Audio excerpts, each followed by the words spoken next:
Your phone rings. The screen says your bank's name. Maybe even the right logo shows up. A calm, professional voice on the other end tells you there's been unusual activity on your account, and they just need to verify a few details to keep your money safe. Everything about it feels real. The number matches. The voice is polite. They even know the last 4 digits of your account.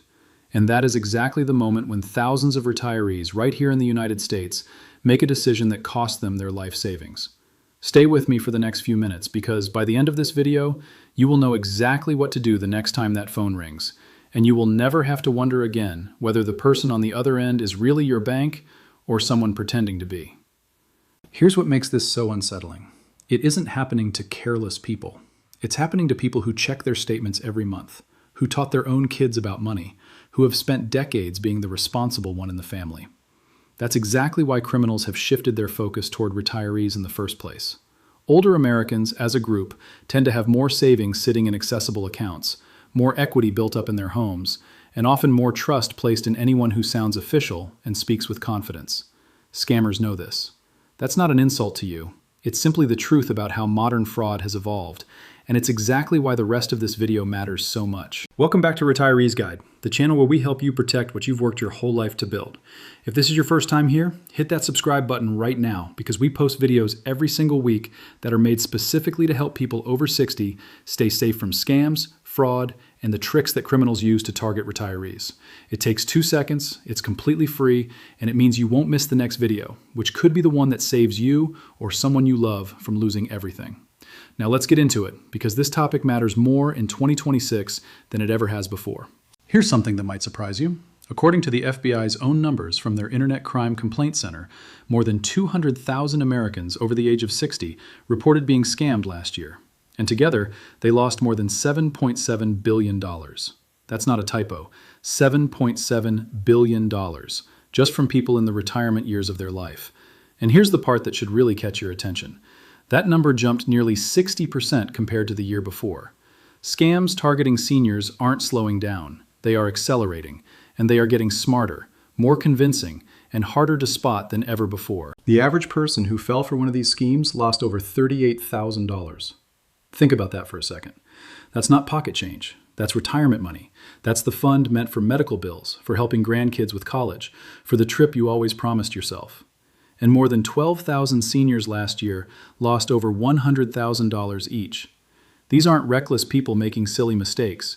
These are smart, careful, hardworking Americans who spent decades building something, and in a single phone call, it was gone. Let me tell you about a woman, we'll call her Diane, because her story mirrors thousands of similar cases investigators have documented across the country. Diane was 68 years old, retired after a long career, careful with her money, the kind of person who balanced her checkbook every week without fail. One afternoon, she got a call from someone claiming to work for a federal investigations unit. The caller told her that her Social Security number had been linked to a case involving drug trafficking and money laundering. He was calm, professional, and he even had some of her personal details already, which made the whole thing feel real. He told her there was a warrant out for her arrest, but that he believed she was innocent, a victim of identity theft. He said the only way to protect her was for her to move her money into a so-called federal locker, a safe holding account, while they cleared her name. He told her not to speak to anyone about it, not her children, not her bank, not even a lawyer, because the investigation was confidential. Over the following days, Diane transferred her savings, then liquidated her brokerage accounts, and eventually was told to cash out the equity in her home. By the time anyone else found out what was happening, her retirement was gone. This wasn't a bank impersonation call exactly, but it shares the exact same psychological playbook that bank scam calls use: authority, urgency, secrecy, and fear. And that playbook is the reason so many otherwise careful people end up losing everything. So why does this keep happening? Why do smart people fall for these calls? The answer isn't that seniors are gullible. The answer is that scammers have become professionals. They study human psychology. They know that urgency creates panic, and panic makes people skip the steps they'd normally take to protect themselves. They know that fear of losing money makes people act fast instead of thinking slow. And most importantly, they know how to make a phone call look and sound exactly like it's coming from your actual bank. Let's talk about how they do this, because once you understand the trick, it becomes almost impossible for it to work on you again. Scammers use something called caller ID spoofing. This is technology, often available for just a few dollars online, that lets a criminal type in any phone number they want, and that number shows up on your caller ID screen. So when your phone rings and it says Chase Bank or Wells Fargo Fraud Department, or even your local credit union's real customer service number, that means absolutely nothing. It is not proof of anything. A criminal sitting in a call center on the other side of the world can make your screen display the exact same number that's printed on the back of your debit card. That single fact is probably the most important thing you'll learn in this entire video, so let it sink in. Caller ID can be faked completely, and legitimately looking numbers prove nothing about who is actually calling you. Now, here's where it gets even trickier, and this is the part most videos on this topic don't tell you. Not every unexpected call from your bank is a scam. Real banks do call customers. If there's a large or unusual charge on your card, a legitimate fraud department might call to confirm whether it was really you. That's actually a normal, helpful part of how banks protect your account. So you're stuck in this confusing situation. How do you tell the difference between your real bank trying to protect you and a criminal trying to trick you, when both of them might call from a number that looks exactly the same? There's another twist worth mentioning here, because it adds to the confusion in a very real way. Sometimes a legitimate bank employee working from a call center genuinely doesn't sound as polished or professional as you might expect. They might mispronounce your name, put you on hold for a long time, or ask questions that feel oddly generic. Meanwhile, a well-trained scammer running a scripted operation with dozens of other criminals in the same call center might sound smoother, calmer, and more professional than your actual bank does. In other words, politeness and professionalism are not reliable indicators of legitimacy either.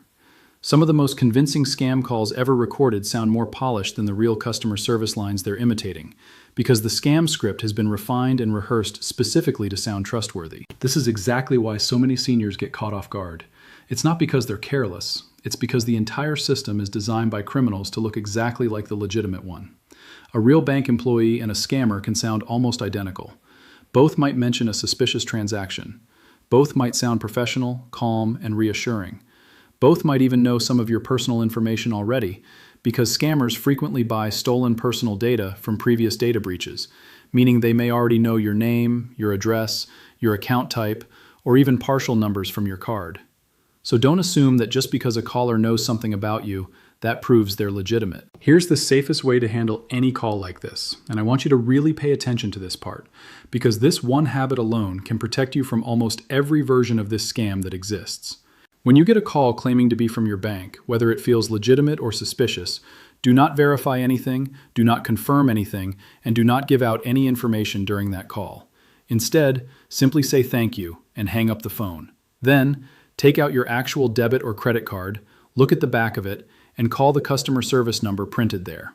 That number connects you directly to your real bank, not to whoever just called you. If there really is an issue with your account, the real bank system will show it the moment you call in, and you can handle it safely, on your own terms, using a number you know is genuine. This single habit works because it breaks the scammer's biggest weapon, which is control of the conversation. As long as you're on the phone with them, they control the pace, they control the pressure, and they control what information you're likely to hand over. But the second you hang up and call the number from your own card, you've taken all of that power back. You're no longer talking to whoever called you, you're talking to your actual financial institution, guaranteed. Now let's talk about the warning signs that should make you stop immediately, no matter how convincing the caller sounds. The first big one is urgency. Scammers want you to feel like there's no time to think. They'll say things like, your account will be frozen in the next 10 minutes, or we need to act right now before more money is taken. Real banks do not operate this way. If there's truly a security issue with your account, the money isn't going anywhere in the next 60 seconds. And taking a few minutes to call back on a verified number will never make the situation worse. Urgency is one of the oldest tricks in the book because it works. It shuts down our natural instinct to double-check, verify, and slow down. The second warning sign is any request for a one-time code sent to your phone. Banks send these codes for you to use, not to give to someone else. If anyone on a phone call asks you to read them a code that just arrived by text message, that is 100% a scam. Every single time, no exceptions. That code is the digital key to your account, and legitimate bank employees will never ask you to say it out loud to them. The third warning sign is a request for remote access to your computer or phone. Some scammers, especially in tech support and banking combination scams, will ask you to download a program so they can help fix the issue on your device. Once that program is installed, they can see everything on your screen and in many cases take control of your device entirely. Nationally, tech support scams caused over $1 billion in reported losses to older Americans last year alone, making it the second largest category of financial harm for seniors, right behind investment fraud. Many of these cases start with a pop-up warning on a computer screen claiming a virus was detected, followed by a phone number to call for help. The person who answers that call sounds exactly like a technician, walks the victim through installing remote access software, and once inside the device, either steals banking credentials directly or convinces the victim there's a refund error that requires access to their bank account to correct. No real bank employee and no real technology company will ever ask to remotely connect to your personal computer to resolve a fraud alert or a billing issue over an unsolicited call.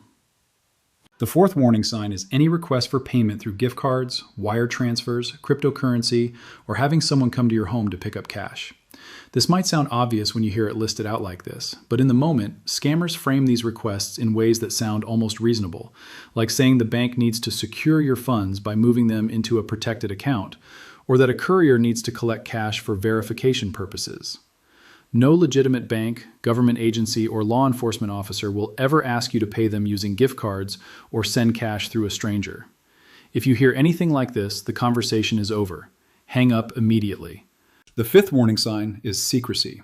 If the caller tells you not to tell your spouse, your children, or anyone else about this call, that is one of the clearest signs of fraud there is. Legitimate financial institutions have absolutely no reason to ask you to keep a conversation private from your own family.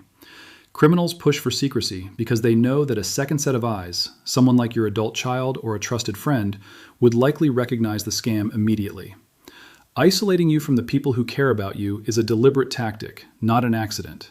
Let's go back to the numbers for a moment, because I think it helps to understand just how organized and widespread this has become, especially heading further into 2026. Phishing and spoofing style calls and messages were actually the single most reported type of scam affecting seniors last year, with roughly 48,000 separate complaints, making up close to a quarter of everything reported by older Americans to federal investigators. Investment scams caused the largest dollar losses overall, at roughly $3.5 billion. But government and bank impersonation scams remain one of the fastest growing categories, specifically because they exploit trust in institutions people have relied on their entire lives. And here's something new that has emerged just recently, something you genuinely need to know about heading forward. Criminals are now using artificial intelligence to clone voices. Investigators reported thousands of complaints last year involving AI-generated voices being used to impersonate a family member in distress, and losses tied to AI-assisted scams crossed the $250 million mark just from older victims. What that means practically is this: even a phone call where the voice sounds exactly like your grandson, your daughter, or a bank representative you've spoken to before can now be artificially generated. Voice alone is no longer proof of identity. It sounds unbelievable, but it's true, and it's becoming more common every single month. So what do you do with all of this information? Let's simplify it into habits you can actually use, starting today. First, never trust caller ID as proof of who's calling. Treat every incoming call about your account the same way, regardless of what name or number appears on the screen. Second, never give out account numbers, passwords, one-time codes, or personal identifying information over a call you did not initiate yourself. If you didn't dial the number, don't confirm anything. Third, always hang up and call back using the number printed on your card, your monthly statement, or your bank's official website that you type in yourself. Never a number given to you during the call itself, and never a number from a text message or email link. Fourth, slow down deliberately whenever you feel pressured, because urgency is a manufactured feeling designed to stop you from thinking clearly. A genuine emergency involving your money can almost always wait the 10 or 15 minutes it takes to verify things properly. Fifth, talk to someone you trust before acting on any financial request that feels even slightly unusual, whether that's a family member, a friend, or your bank's official branch in person. Consider setting up a simple family code word in advance with your children or grandchildren, something only your real family would know, so that if you ever get a distress call claiming to be them, you have an easy way to confirm it's really them. Sixth, add extra protection to your accounts directly. Ask your bank about setting up multi-factor authentication, transaction alerts sent by text for any withdrawal or transfer over a certain amount, and daily transfer limits that require in-person verification to increase. These tools exist specifically to slow criminals down, even if they do get past your first line of defense. Seventh, consider registering your phone number on the National Do Not Call Registry, and look into call blocking features many phone carriers now offer for free, which can filter out a large percentage of spoofed and robocall traffic before it ever reaches you. And eighth, if you ever do send money or share information you now believe was part of a scam, contact your bank immediately, because acting within the first hours after a fraudulent transfer gives the best chance of freezing or recovering funds. Also, file a report with the FBI's Internet Crime Complaint Center at ic3.gov or the Federal Trade Commission at reportfraud.ftc.gov.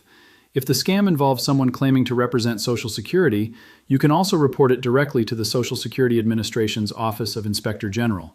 Reporting doesn't just help you, it helps investigators track patterns and stop the same criminals from targeting your neighbors next. There's one more layer to this that almost nobody talks about, and I think it might be the cruelest part of the entire scheme. Criminals have started specifically targeting people who already lost money to a scam once before. Here's how it works. After a scam, victims often post in online support groups, forums, or social media pages looking for help or comfort from others who understand what they went through. Criminals infiltrate these very groups, sometimes posing as fellow victims, sometimes posing as recovery specialists or investigators, and they reach out claiming they can help recover the money that was already lost, often for an upfront processing fee. Nationally, seniors reported more than $500 million in losses last year, specifically tied to these so-called recovery scams. Think about that. Someone loses their savings once, and then, while they're still in shock and searching for a way to undo the damage, a second criminal shows up pretending to be the solution. If you or someone you know has ever lost money to fraud and later gets contacted by anyone promising to recover those funds for a fee, treat that call with the exact same suspicion. Because real law enforcement agencies and real financial institutions never charge upfront fees to investigate or recover stolen money. I also want to mention something that doesn't get talked about enough. If you do fall for a scam, or almost fall for one, there is absolutely no shame in that. These operations are run by organized criminal groups, sometimes based overseas, using scripts written by people who have studied exactly how to manipulate trust and urgency. Falling for a well-run scam doesn't mean you're careless or foolish. It means a criminal spent serious time and effort trying to deceive you, and sometimes, despite our best efforts, these things slip through. What matters most is what you do next, reporting it quickly, alerting your bank fast, and talking openly with your family about what happened gives you the best possible chance of protecting your money and preventing it from happening again. Now here's something I promised you at the beginning of this video, something that ties all of this together, and I think it's the single most useful habit of everything we've covered today. Before you hang up on any caller, whether they claim to be your bank, a government agency, or even a family member, ask yourself one simple question. Would this person mind if I called them back on a number I already trust? A real bank representative will never object to that. A real family member will never object to that. A real government agency will never object to that. But a scammer absolutely will object, because their entire plan depends on you staying on that call, staying scared, and staying rushed.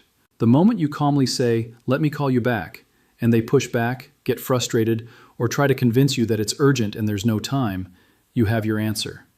That reaction alone tells you everything you need to know. It's also worth understanding how these bank impersonation calls sometimes connect to other, even bigger schemes.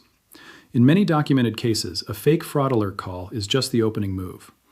Once a scammer convinces someone that their money isn't safe in their current bank account, the next step is often to suggest moving funds somewhere the criminal claims is more secure, sometimes framed as a special protected account, sometimes framed as converting funds into cryptocurrency for safekeeping. Investigators have noted a troubling rise in seniors being directed to physical cryptocurrency kiosks, sometimes located inside gas stations or convenience stores, where victims are walked through depositing cash and converting it instantly into digital currency that gets sent to the scammer's wallet. Once that transfer happens, it is virtually impossible to reverse or trace back. Losses tied to these kiosk transactions among older adults grew significantly last year, and the pattern almost always starts the same way. A phone call that begins by claiming to protect your money and ends with that money being moved somewhere it can never be recovered. If anyone, for any reason, ever tells you to withdraw cash and take it to a cryptocurrency machine, stop immediately. There is no legitimate banking or government process that works this way. Not now, not ever. I want to leave you with one more thought before we wrap up. Scams targeting retirees aren't going away in 2026. If anything, they're becoming more advanced, using technology that didn't even exist a few years ago. But knowledge really is the best defense here. The people who avoid these scams aren't the ones who never get called. They're the ones who know exactly what to do the moment the phone rings, calmly, confidently, without panic. And now, you're one of them. Before you go, I have a question for you, and I'd genuinely love to hear your answer in the comments below. Have you ever received a call that you suspected was a scam pretending to be your bank? And if so, what tipped you off that something wasn't right? Your answer could be the exact detail that helps someone else in our community avoid falling for the same trick. Take a moment right now, scroll down, and share your story in the comments. Even a short sentence could genuinely protect someone else watching this video. And if you found this video helpful, please take a moment to share it, whether that's sending it directly to a friend, posting it in a family group chat, or sharing it on your own social media page. Somewhere, right now, someone you know is probably one phone call away from making a costly mistake, and this video might be exactly what stops that from happening. Sharing it takes 10 seconds, but it could save someone thousands of dollars. If you haven't already subscribed to Retiree's Guide, now is the perfect time to do it. We publish new videos every week covering the scams, tricks, and financial traps specifically designed to target people in retirement, along with simple, practical ways to protect yourself, your savings, and your family. Hit that subscribe button, tap the notification bell so you never miss a new upload, and join a growing community of retirees who are learning to stay one step ahead of the criminals trying to take advantage of them. One last thing before we go. If you have a parent, a spouse, a sibling, or a close friend who this video applies to just as much as it applies to you, don't assume they've already seen something like this. Most people only learn these lessons after something has already gone wrong, and by then the money is usually gone for good. A 5-minute conversation today, or simply forwarding this video to them right now, could be the exact thing that stops a devastating call from working on someone you care about next month, next year, or even tomorrow. Protecting your own family and community from these scams isn't just about watching one video and moving on. It's about building habits that stick, having open conversations without judgment, and checking in with each other regularly as the tactics criminals use continue to change. Thank you so much for watching all the way to the end. It genuinely means a lot that you took the time to sit through this with us, because that time investment is exactly what protects you when it matters most. Stay alert, stay calm, and remember, the safest response to any unexpected call is always the same. Hang up, breathe, and call the number you already trust. We'll see you in the next video, right here on Retiree's Guide.